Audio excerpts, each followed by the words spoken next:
Hi, this is Ashley Schmidt with Academy Pros. Thanks for watching my YouTube channel so you can get tips and tricks for getting into service academies. If you haven't subscribed to my YouTube channel, please go ahead and click subscribe if you're interested in service academies and tips and tricks on how to get in.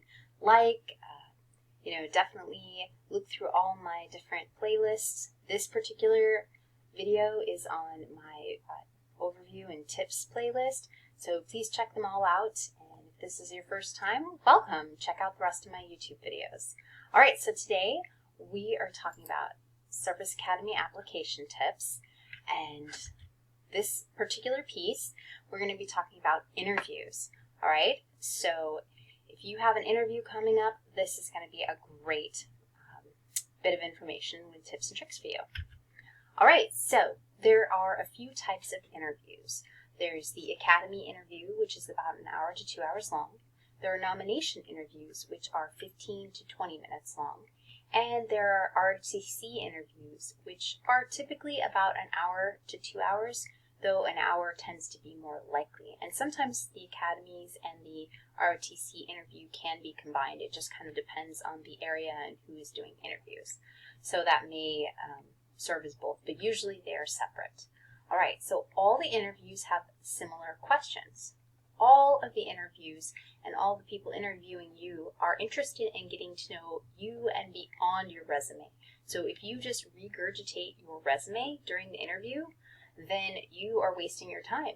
There's not much reason for you to be there. They have your resume.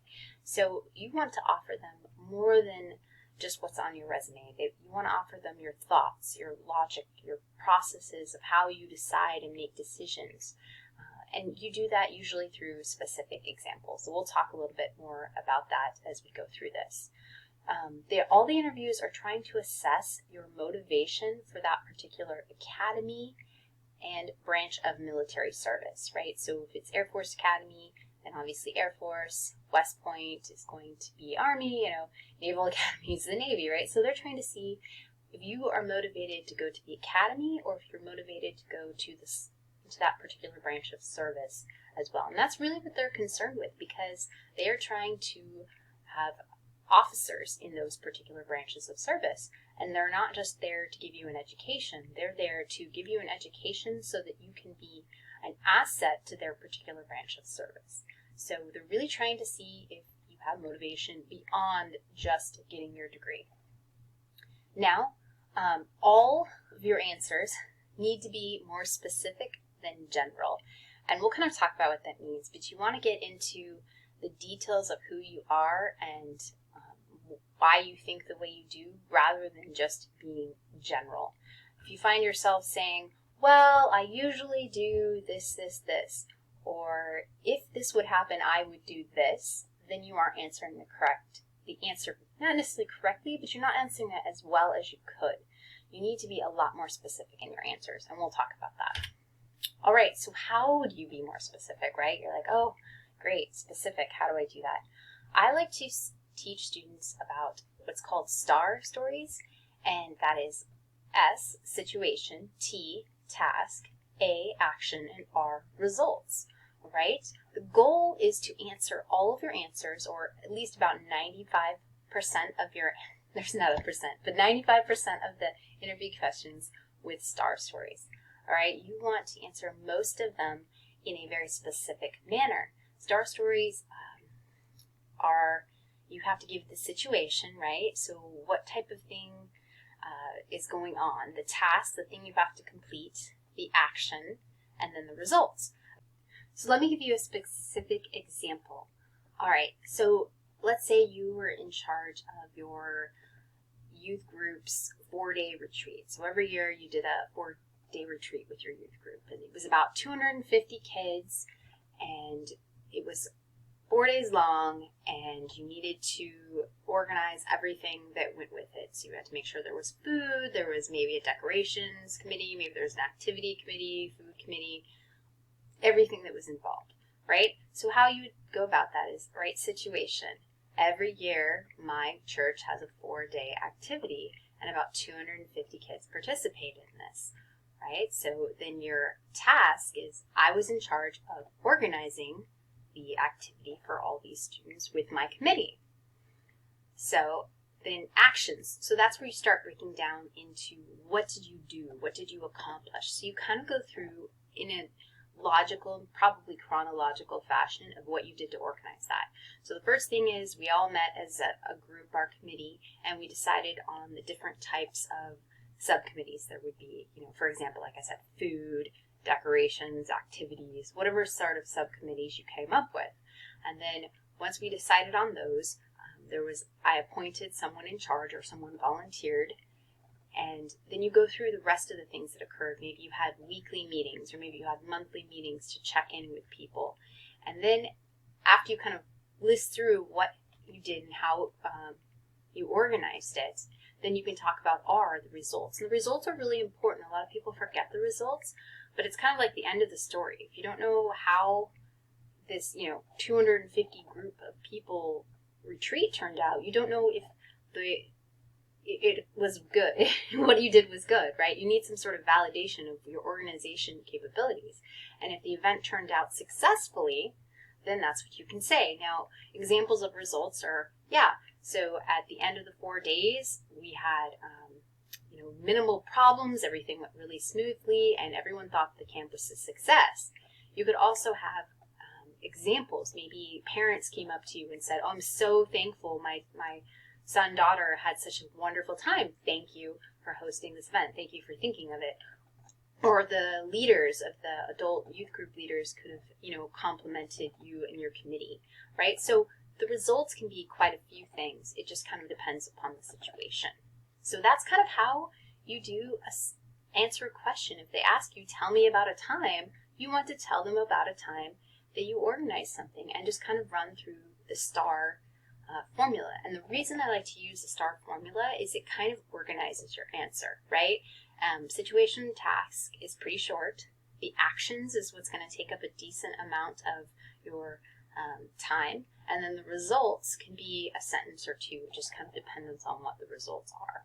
All right, so the next thing that we're going to talk about is, okay, how many STAR stories do you need? And I'd like to give students an idea of how many stories they need. They need to kind of brainstorm about 10 to 15 STAR stories, and I'll break those out for you. 3 to 5 tend to be on the leadership examples. So think of times you've led a group or an activity. 1 you want to have is a failed leadership example.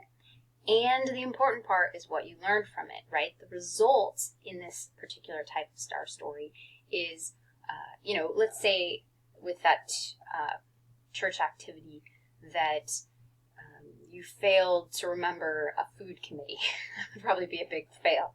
But what did you learn from that afterwards? You learned that you needed to create a checklist. Or maybe the food would probably be a big fail. But let's say that the activities, that you didn't have a list, like by time, what activities. So next time you could say, okay, we had to make a much more detailed activity plan. Something like that, right? So that could be something that you just want to express in your results of your failed leadership, what you could do better the next time, or what you have done and fixed to implement for the next time. The next is you're going to want to have 2 organization and managing things. So tell me about a time you organized something, right? You can have 2 examples of that. 1 to 2, kind of overcoming challenges, kind of general times that you had a problem that you overcame. And think not just school, don't think just academics, don't think just the typical sports story where, and one of those could probably be a sports story or an academic story, but think beyond a time you sprained your ankle and then you had to get back your strength for a certain sport. Think beyond that. Think of a time that you really had to struggle with something and that you had to overcome it. And it could be so many things. Maybe it was working with a difficult person. Maybe it was, working with, maybe you tutor someone and you had a hard time connecting with that person, and how you overcame the challenges of working with that person so that you could effectively communicate with each other. So think a little bit more deeply than just your typical examples of adversity in the academic and the sports realm. Try and broaden your horizons a bit. Another one, you want an integrity example. So a time that you've shown integrity, meaning that you've resisted peer pressure, that you've resisted stealing something, or you saw someone stealing something and you reported it, or you made sure the right thing was done. You didn't cheat on a test, you didn't lie, or you turned someone in for lying, or you told your teacher that someone was cheating on a test, and what they did with the knowledge, that's a different thing. But the idea is to have one example of a time you did the right thing, right? You want to have another 1 to 3 of your best quality type STAR stories. So think about what your best qualities are, and what are they? Are they leadership? Are they managing things? Is it integrity? Is it honesty? Is it problem solving? So think about what your best qualities are, and then try and come up with examples and STAR stories of times that you've shown that particular quality in action. Another one is you want to have one about working with a diverse group of people. So if it's either different age groups, different races, different genders, different sexual orientation, it could be the whole gamut. Just think of diversity as being diverse, being different. So think of times you worked with just a group of people that were very different, and then talk about how you successfully worked with these people. So that's a great STAR story. These are the minimum. You want to have at least this many kind of in your STAR story bucket list. You can check out my book on Amazon, Service Academy Missions. It has a ton of brainstorming exercises. It has a lot of examples of STAR stories for interview questions, for essay questions. It's got a lot in it. I put a lot of effort into it because I really want to help students. So go ahead and check that out. There's a link also within this YouTube video. Now, interview tips, just general stuff. Read through all kind of possible questions. My book has a lot of different types of interview questions, but you can look up on the internet.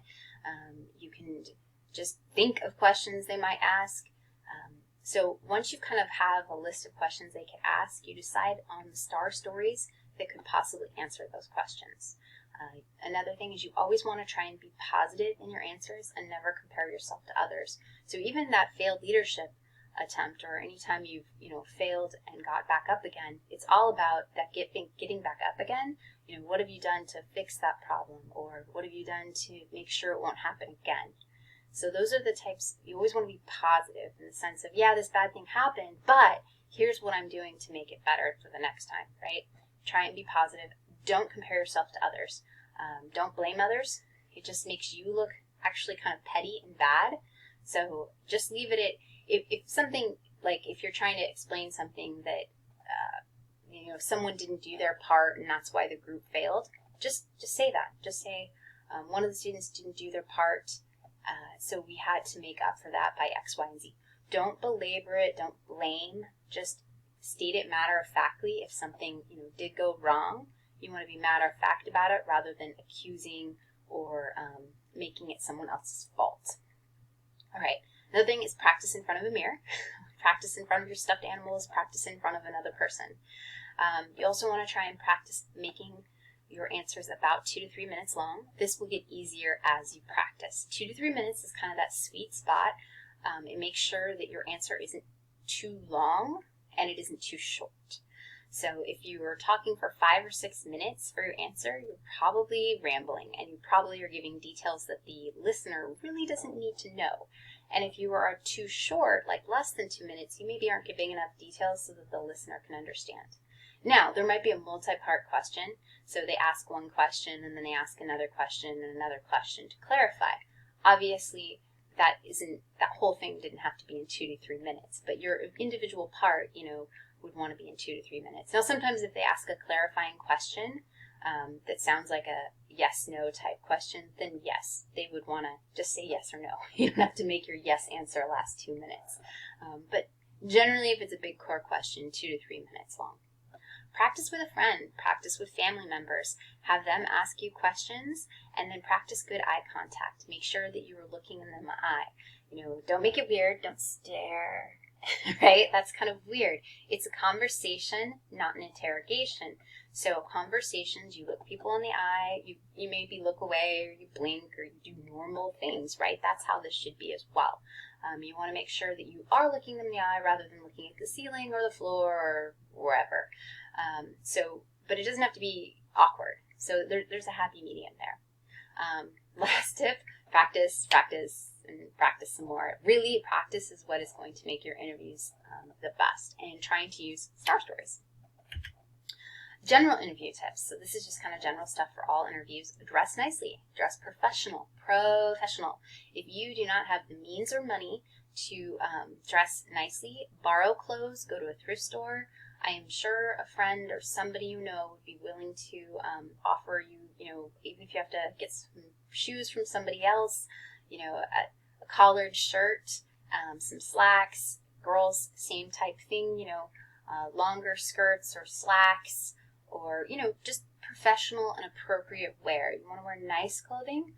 Guys, if you have a suit and a tie, that's great, but if you don't, at least a collared shirt. Women, nice blouses, slacks, nice shoes, appropriate things. They aren't going to necessarily, if you don't have the money, they're not going to judge you, but I would suggest that if money is the issue, then yeah, borrow from a friend, borrow from somebody you know, thrift stores, that sort of thing. Just do your best you can. Arrive early. You want to make sure that you are not late, so early is best. I suggest at least 15 minutes early, though depending on traffic or something like that, maybe aim for 30 minutes early, and then you can be in the area and then getting into the place 10-15 minutes early. Make eye contact, right? We talked about that, but making eye contact is important. Don't ramble. Again, if you're just going to babble at them and there's no real point, no purpose, and it just feels awkward, it's going to feel awkward to you, it's going to feel awkward to them, so don't ramble. Lists. Avoid lists. If you are going to answer the question by saying, I did this, that's what your resume is for, okay? You do not need to regurgitate your resume.